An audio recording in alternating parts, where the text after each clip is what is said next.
హైదరాబాద్లోని వ్యవసాయ శాఖ కమిషనరేట్ కార్యాలయాన్ని మంత్రి తుమ్మల నాగేశ్వరరావు ఆకస్మికంగా తనిఖీ చేశారు. నిర్దేశిత సమయానికి కొంతమంది ఉద్యోగులే హాజరు కాకపోవడంతో అసహనం వ్యక్తం చేశారు.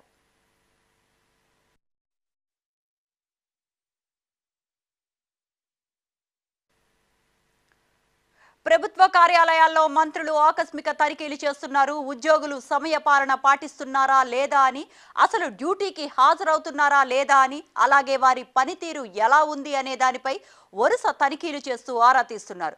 ఉద్యోగులు టైంకి రాకపోయినా, పనితీరు సరిగ్గా లేకపోయినా నివేదికలు అడుగుతూ ఉన్నారు. కొన్నిసార్లు అక్కడికక్కడే అధికారులపై చర్యలు కూడా తీసుకుంటున్నారు.